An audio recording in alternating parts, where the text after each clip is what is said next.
Magandang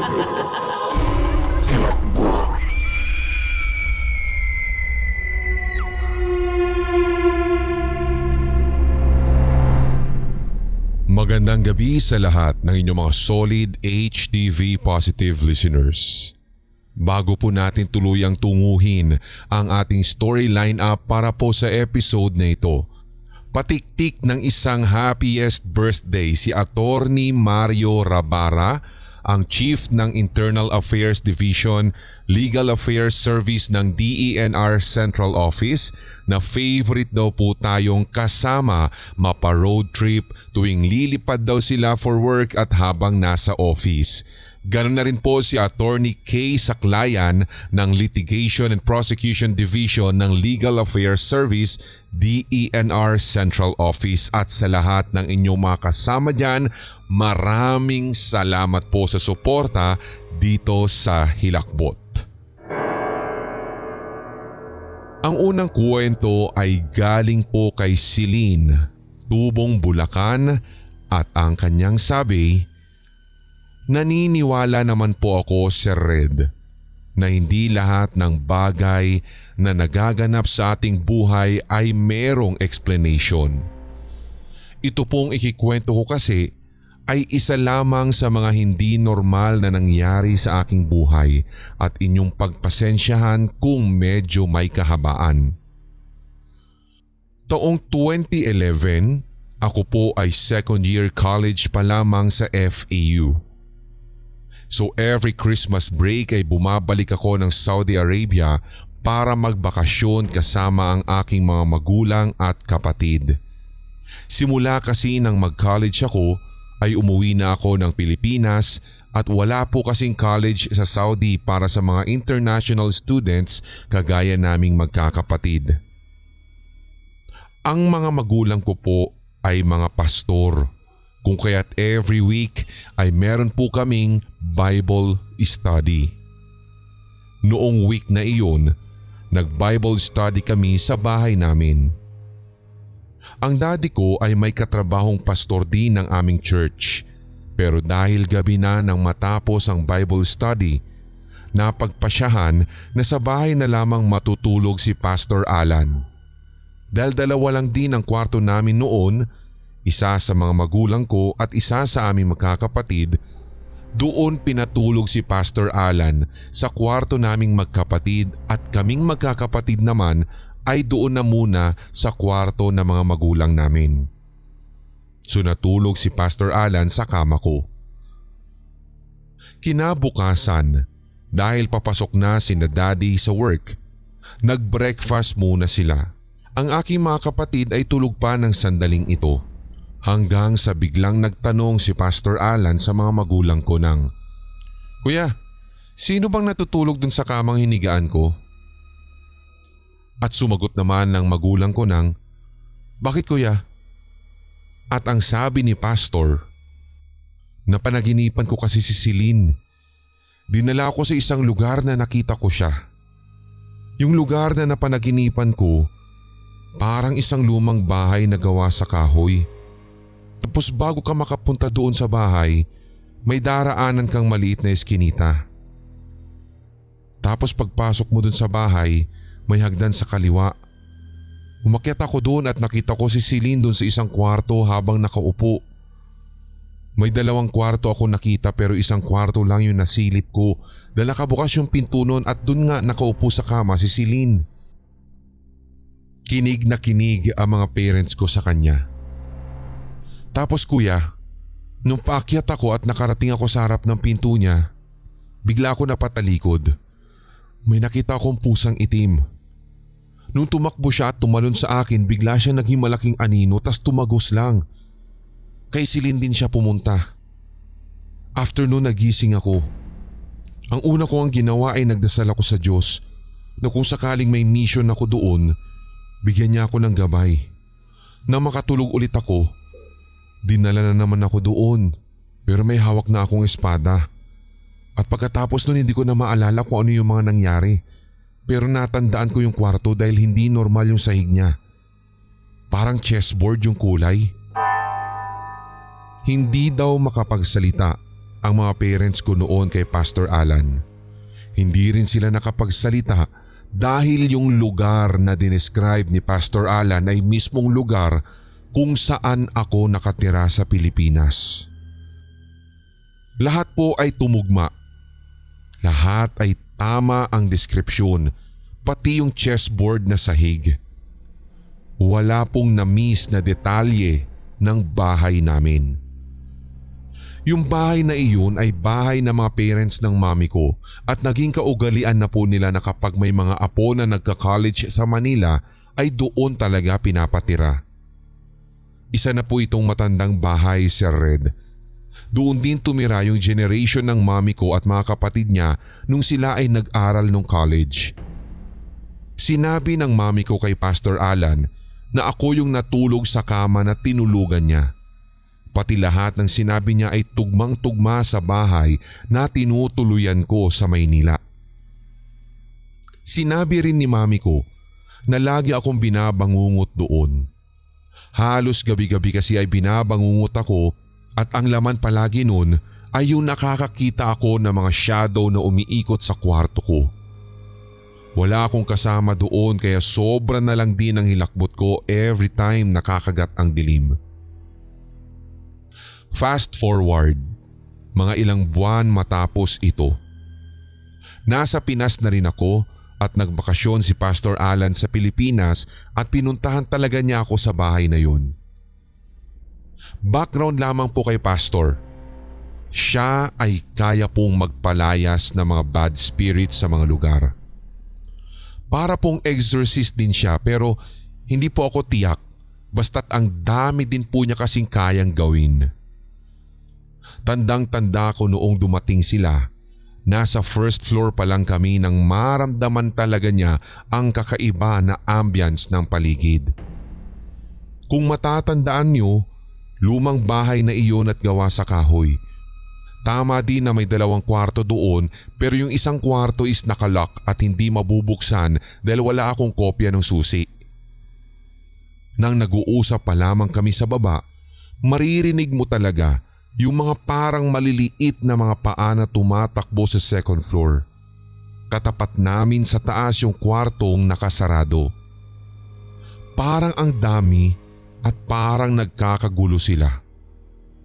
May mga bumagsak pa nga na parang lata kaya grabe talaga ang inakyat ng hilakbot na ito sa katawan ko. Habang nakikita niya na tila hinihimas ko ang magkabilang braso ko, sinabi ni Pastor Alan na alam nilang nandito ako. Alam nilang ibabalik ko na sila sa lugar kung saan sila nararapat.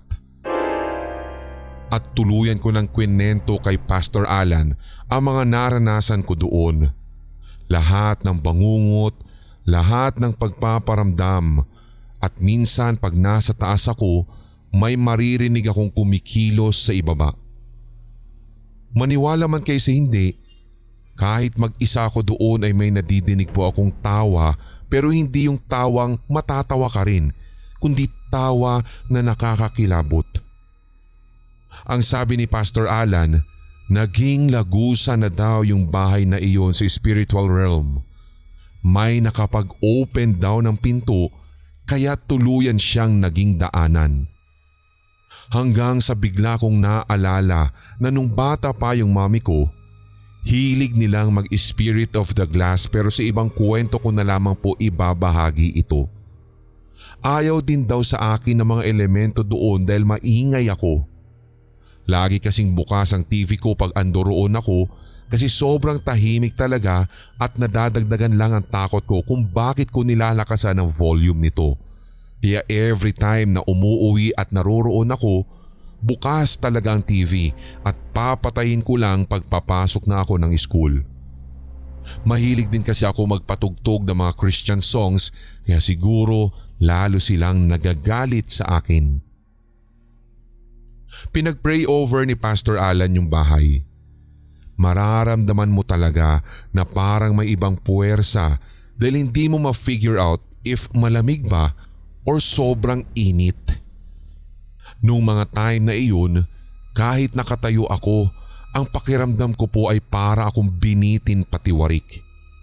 Basta't yung feeling na nasusuka ako at napaka-weird sapagkat nahihilo ako kahit walang dahilan. Na-bless naman na po niya lahat ng kwarto, puwera lang yung kwartong nakalock. After po nun ay nabawasan din yung mga bangungot ko. Pero may nararamdaman pa din ako. Doon sa kwartong nakalock, since katabi lang iyon ng kwarto ko, minsan ay may nadidinig akong mahihinang katok sa pader at dahil kahoy ay talagang madidinig mo. Hindi na din ako nakatagal sa ganoong sistema. Wala pa nga pong 3 buwan ay lumipat ako ng tinitirhan. Naging mabigat ang aking pakiramdam sa bahay na iyon at para sa akin, hindi pa rin mawala-wala ang takot ko dahil sa feeling na iyon. Hindi naman pwedeng sabihing it's all in the mind sapagkat kakaiba talaga ang nararamdaman ko. Kaya nakapag-decide na lamang kami kasama ang mga parents ko na magdo-dorm na lang ako. Maraming salamat sa pakikinig at pagkikuwento nito, Sir Red. Sa sobrang dami ko na din pong karanasan, hindi ko po alam kung ano-ano o alin sa mga ito ang uunahin at ito po muna. Salamat at God bless sa lahat ng inyong mga solid HTV positive.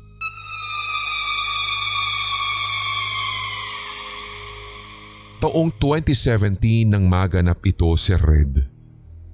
Bagong panganak ako, then around 8 months yata noon si baby. Nagkasakit ang lola ng aking asawa sa father side, kung kaya't nag-decide po kami munang umuwi sa Bicol. First time ko rin po makarating sa probinsya at biglaan pa nga. Buti na lamang may excess kaming pera at mabuti na lamang nakapagtabi-tabi ako na mga kinita ko mula sa online. Naging honest naman ang asawa ko. Hindi ko naman po pwedeng ma-take as joke itong sinabi niya, pero matagal na rin kasing usap-usapan at nadidinig ko na rin po sa kanilang magpipinsan at magkakapatid. Sa side daw ng kanyang kamag-anak, meron daw po talagang lahing aswang. Pero hindi nga lang po nila matumbok o matukoy kung sino sa mga kamag-anakan nito sa probinsya ang nagmana nito. So pagdating namin doon, mula sa labas ng kalsada, may eskinita kang daraanan. Sa gawing kanan ay pader na at sa loob ng pader may sobrang laking bahay. Mansyon na nga kung para sa akin at tandang-tanda ko na kulay green ang pintura ng labas nito. Marami ding puno at marami ka pang eskinitang pwedeng madaanan mula doon. Parang nasa 2 metro nga lang ang lapad ng eskinita at just imagine na kung gumabi, matatakot ka talagang dumaan doon since nasa gawing kanan sa likurang pader lang yung bahay ng kamag-anakan nila. First day namin doon ay nataon na wala pong tubig kung kaya't kailangang mag-igib sa labas. Habang ito pong aking asawa ay busy sa pag-aasikaso ng mga kakainin, ganun din yung mga magulang ng aking hubby. So kasama ko itong asawa ng pinsan ni hubby na babae at isa niyang anak. Si baby ay naiwan sa mother-in-law ko which is babantayan daw muna niya habang kami ay lalabas. Maganda naman talaga doon sa bahay nila sapagkat fresh air at marami o malawak ang palayan. Dulong-dulo na po si Nahabi sapagkat after ng eskinita, bubungad na sa iyo yung 2 bahay na magkatapat at damuhan na daraanan at malalago at matatayog na puno ng mga nyug. Sa dulo nila may malawak na palayan na at sa hindi kalayuan ay sementeryo. Sabi ni hubby, sumama na raw ako kina G. Ito yung asawa ng pinsan niya. So umuo na lamang ako. Then itong si G, second time na niyang makapunta rito. Mula din po siya sa Maynila. Binanggit na nga niya na doon na kami makikiligo sa poso nung sinasabing kamag-anak nilang aswang. Eh di syempre, kalmado lang ako. Ayaw kong ipahalata dahil ayaw ko rin po maging judgmental. Simula nga din nung bata ako, aaminin ko na talagang lapitin na ako ng kung ano-anong mga nilalang. So medyo habang papalapit nga kami dito sa lugar ng sinasabi nilang kamag-anakan nilang aswang, hindi ko talaga mapigilan na makaramdam ng kaba. Naalala ko nga din na meron ako that time at huli kong naisip na alisin yung suot kong napkin.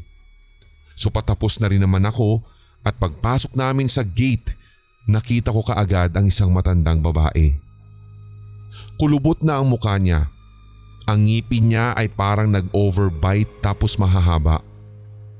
Sa tansya ko ay parang nasa 60s na niya.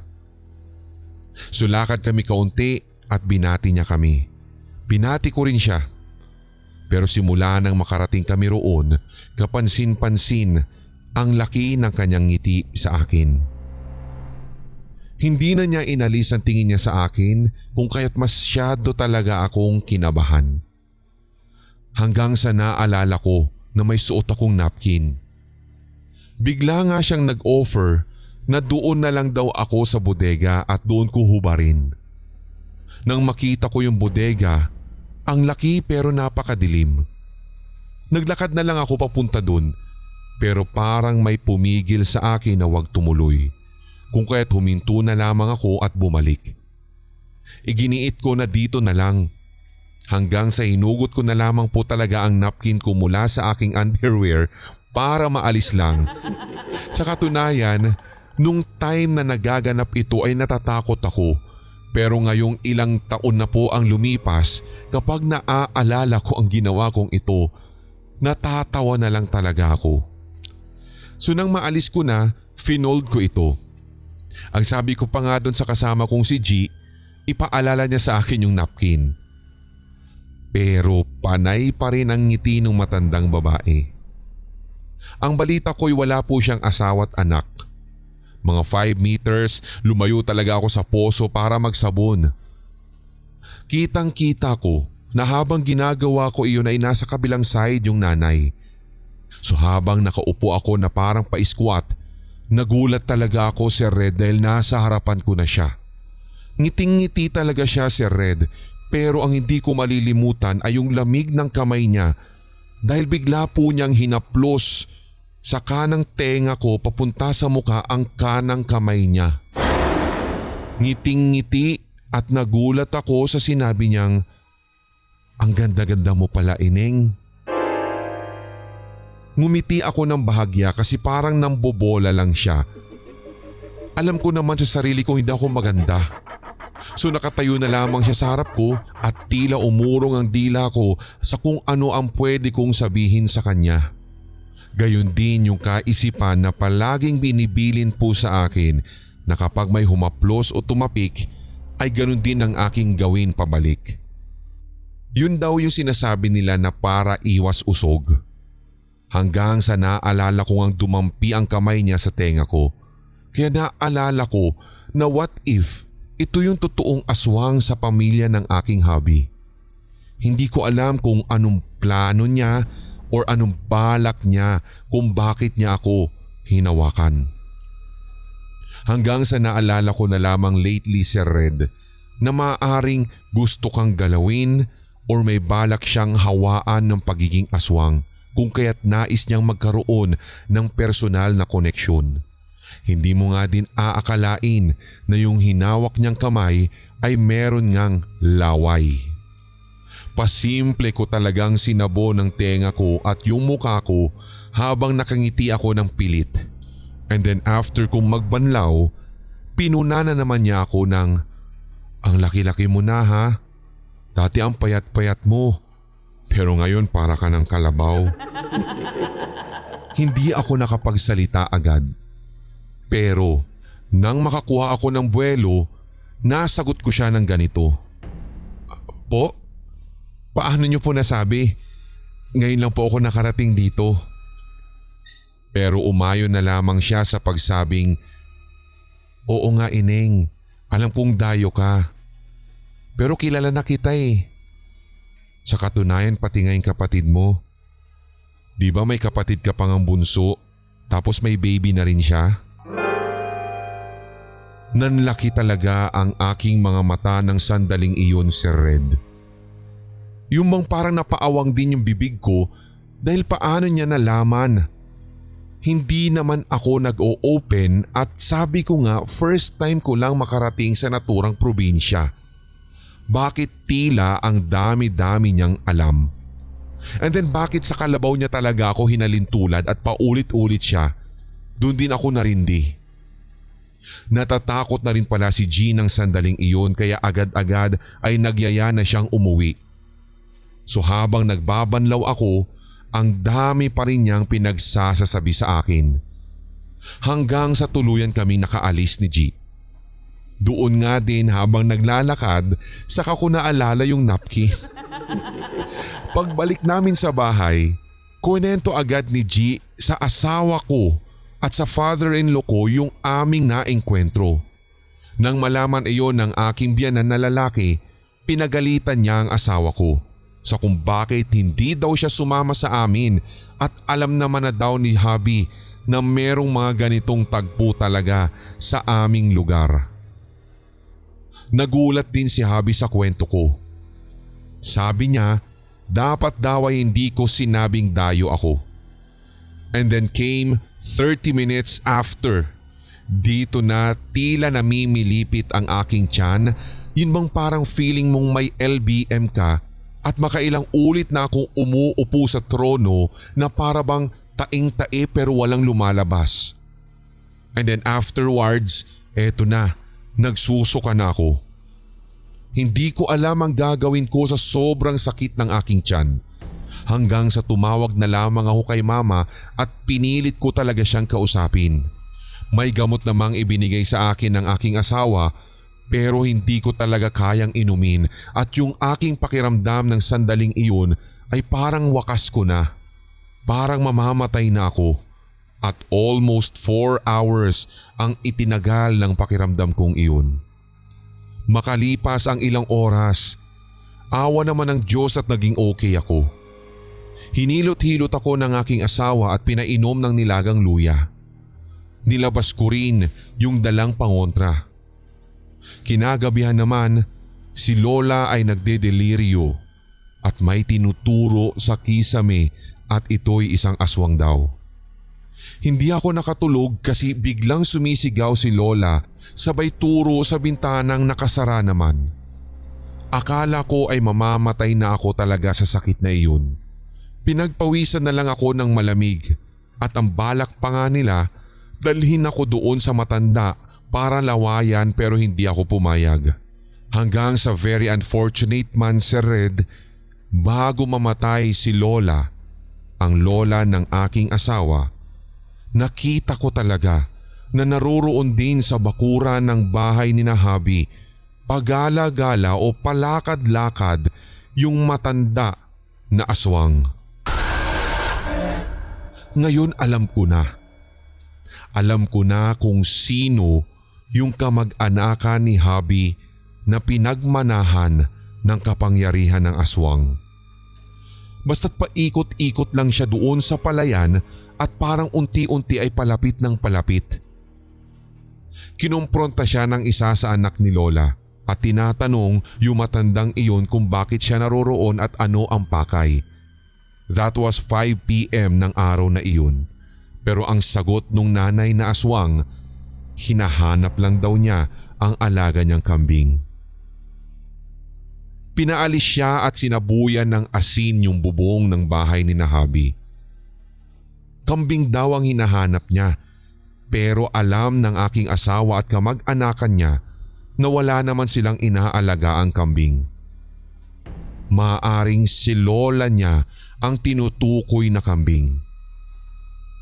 Ang malupit pa, noong namatay si Lola, nakita sa bubong ng mother-in-law at hipag nito doon sa isang bahay sa hindi kalayuan yung aswang. Nag-iigib sila sa gripo at pagtingala daw nila sa bubong, nakadungaw sa kanila yung aswang. Sa takot nila ay tumakbo sila pauwi at nakita sila ng mga nakilamay na takot at namumutla pa daw. Hinanap kaagad ang nasabing aswang pero wala na daw ito sa kung saan siya nakita kanina. Sa katunayan, Sir Red, ito talaga yung palaging bumabagabag sa akin. Kahit sabing ilang taon na ang nakalipas, parang fresh na fresh at kahapon lang nangyari ang lahat. Sa katunayan, kahit talaga antok na ako sa puntong ito, Sir Red, ay pinipilit ko lamang po talaga na maisalaysay ang lahat ng mga naaalala ko pagdating sa aswang encounter na ito. Mula noon, kapag nagsasabi na uuwi ng Bicol, tinatanggihan ko na. Ayaw ko na lang kasi maulit ang nangyari sa akin nung first time kong makatapak sa probinsya ng aking asawa.